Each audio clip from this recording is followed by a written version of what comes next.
Good afternoon, everybody, and welcome to today's Flash webinar. As you may know, these are a series of half-hour sessions that we've been doing since everybody's been shut in, and we are excited for today's. We have a couple other events coming up that we'll talk about a little bit later, but I want to get right to Aashi. So Aashi Mital is CEO of Pivotal Solutions Consulting, and she focuses on problem solving, disruptive sustainability solutions, and organizational health. She's a speaker on things like executive leadership and emotional intelligence, and she's also a best-selling author who writes on such topics as geopolitical patterns, human productivity, and leadership culture. And today she's going to talk about some stuff that I know is on a lot of our minds, which is what is going to happen. So Aashi, I will let you take it from there. Welcome. Well, hi, everyone. Thank you for dialing in from wherever you are this afternoon. I'm incredibly excited to be here.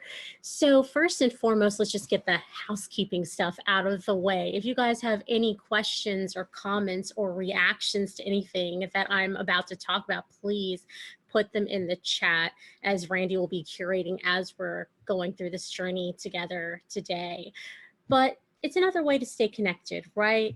I mean, that's the world we're living in, a globally connected world. It's incredibly challenging and incredibly rewarding on its same right. And then here comes this virus, which traveled the globe and in mere months had us all stopping and asking the question, not only for our organizations or team members, but ourselves as well, as how do we keep moving forward in this new dynamic, this new whatever. A lot of people have been calling it the new normal. At Pivotal, we call it the next normal, because we have to remember that we cannot be focusing and attaching ourselves too much to the past to the point where we are not planning for the future. We need to focus on that future and we need to adapt. That's easier said than done, right? I mean, how in the world do we go about doing that? Well, I'll tell you right off the bat, it starts with us and our ability to not only lead our teams, our organizations, but ourselves through this time of uncertainty. So I want you to keep that in your mind as we go through things today. So bear with me for just a brief moment while I share my screen and get us going. All right, so first and foremost, I want you guys to remember that I want you to walk away with a re-energized and reinvigorated, purpose for yourself and for your organization. I want you to confidently move forward through this next normal, through this uncertainty.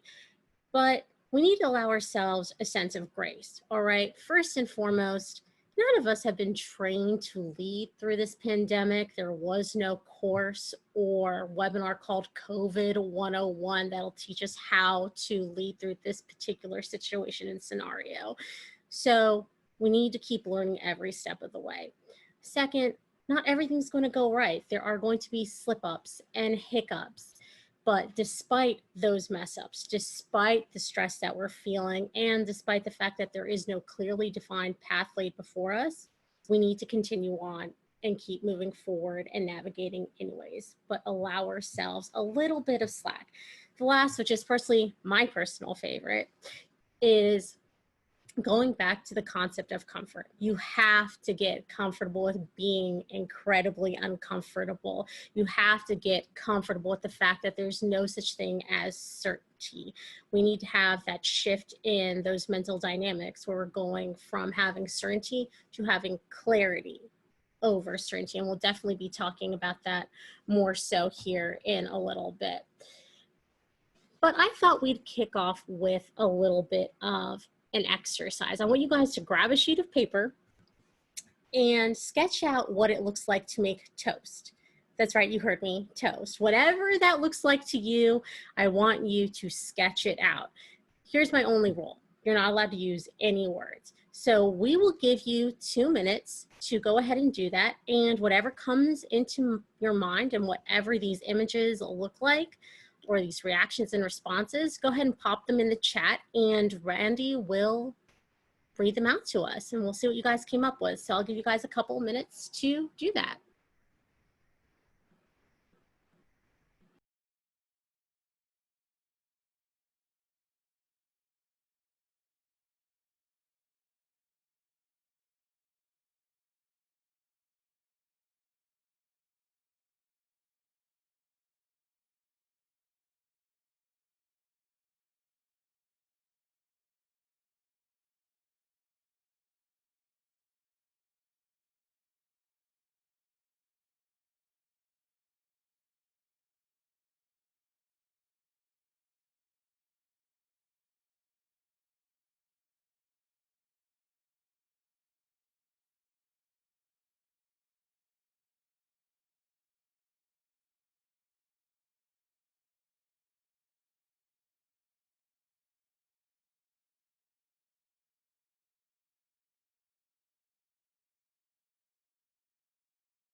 All right, I'll give you guys about another 30 seconds here to drop in things into the chat.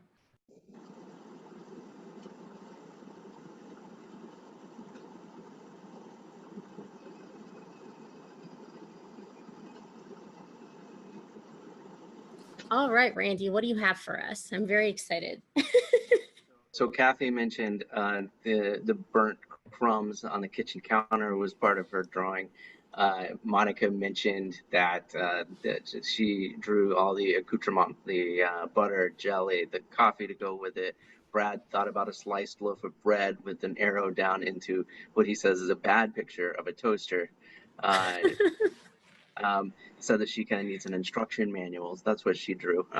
Carol said, take bread into toaster, wait for it to pop up.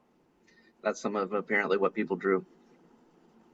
Oh, I absolutely love it. So as you can see on the screen now, I've got a few different visual representations of what I have seen in the past. Sometimes it's cooking over fire. Sometimes it's that beautiful burning sensation where we have flames and smoke coming out.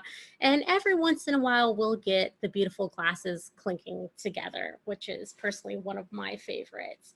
So why did I start off with this exercise? Well, first, toast. Toast is incredibly simple, but as we've seen, there are so many different types of interpretations. And if this is happening with toast, it's definitely happening with the more complicated things as well, such as our strategic plans or our communications, right? The second reason behind this is that it allows for clarity. All right, where we're challenging that uncertainty, that ambiguity of what is this next normal. And my favorite point, it goes back to the fact that you can think about alternative perspectives, right? Perhaps even the way you approach a situation will be addressed and there'll be some different options there. So thank you all for participating in that one. That's a fun one. It's a really great, easy way to kick off a conversation about that.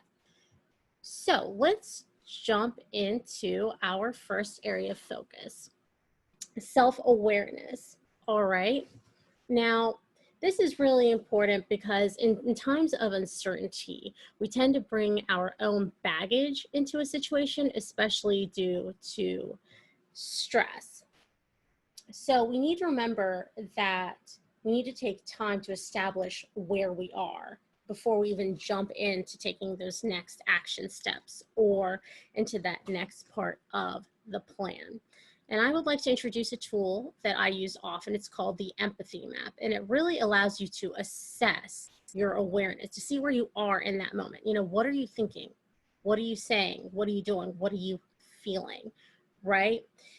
And what I would like to do as a second exercise is have you guys sketch out this 2x2. It's like an X and Y axis taking us back to algebra, right? And really try and capture some of those thoughts that will heighten your sense of self-awareness, which will then allow you to effectively manage uncertainty. So I'm going to give you guys another couple of minutes to sketch out this empathy map, and whatever pops into your head, just throw it in the chat and we'll come back to it.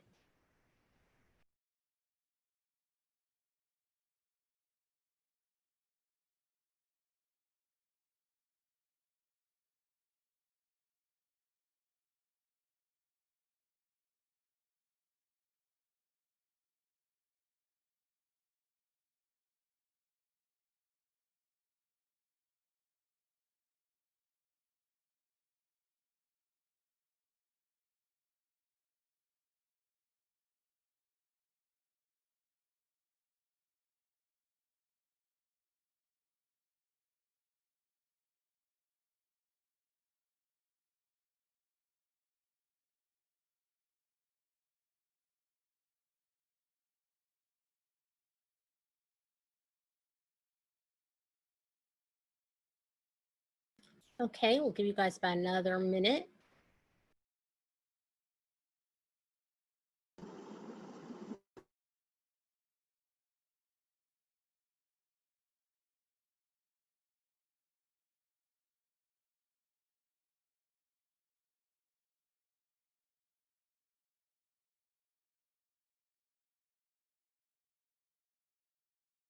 Okay, Randy, what do we have?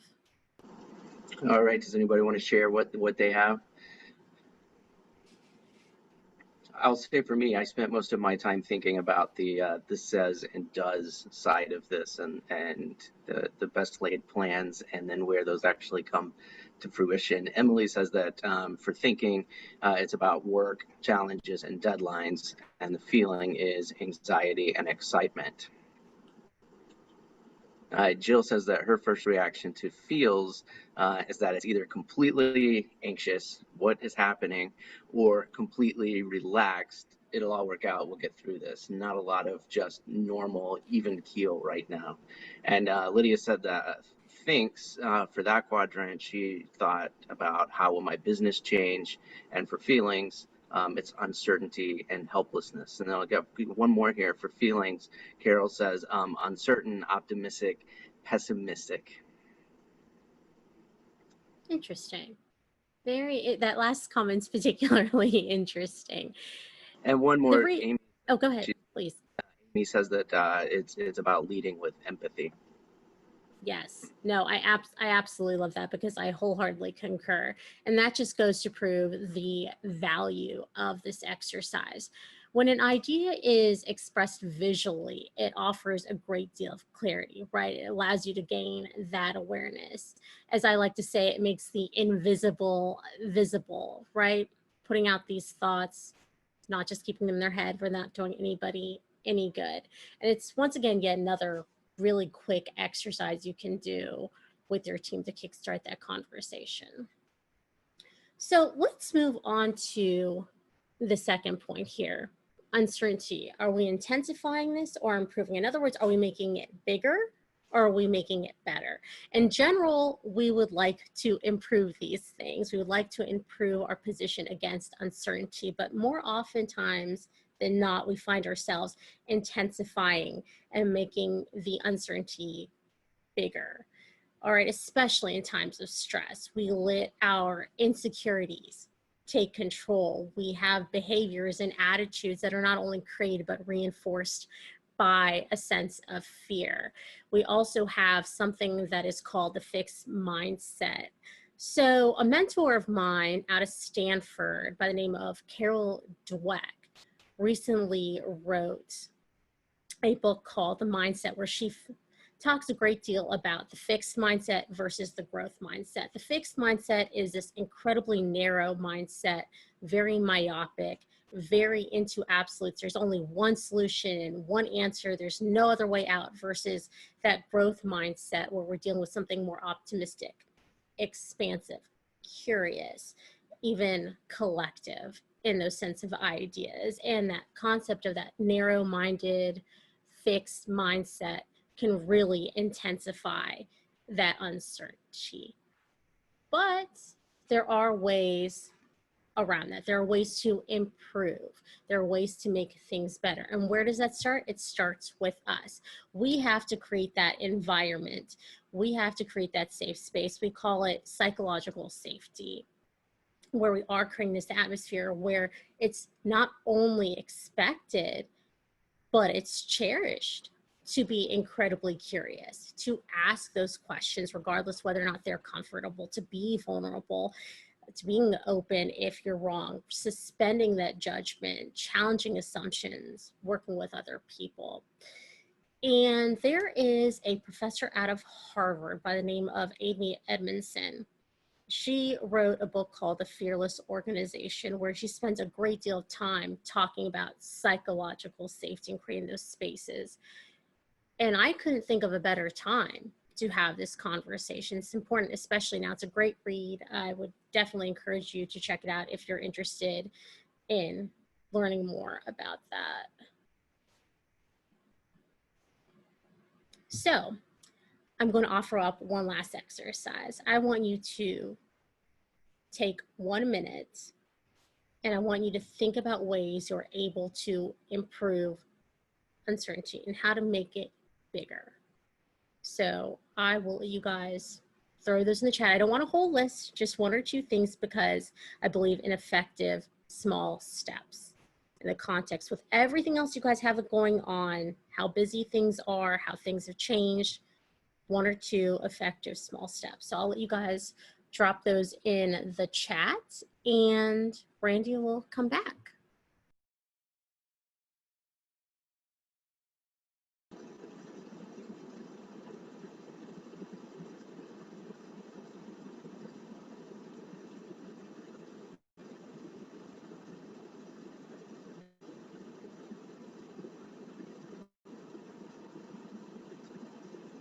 All right, we're starting to get some responses. Laura says that she will offer transparent communication.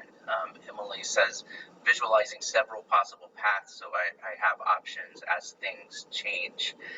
Amy says staying in the moment, not getting too far ahead or in her head.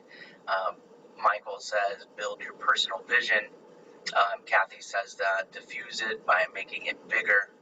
Carol says that write down a question, gather available info, answer it, and then set it aside. Michael also wanted to write it down. Lydia said use the uncertainty creatively to create new solutions. And I'll do one more. Brad said getting started an 80, 100 shipped product is better than 95 out of 100 product that never leaves the draft status. It's an interesting point. Yeah, it is. But I love Lydia's comment about really, once again, investing and repurposing. Are we having a controlled flame, or are we having a wildfire, right? Once again, repurposing and figuring that out. Well, thank you for everyone who participated in that. Those are definitely great comments. And I would say, just to tack onto that, is, think about what is best for you, right? What is most effective for what you're trying to do, what those overlying objectives are. All right, so moving on to our last point, clarity over certainty. Okay, first of all, who would not love to wake up to this view? I know I would. It's definitely on my wish list. I can't wait till the beaches open up again. I can stare at these beautiful colors of water. I'm very excited about that.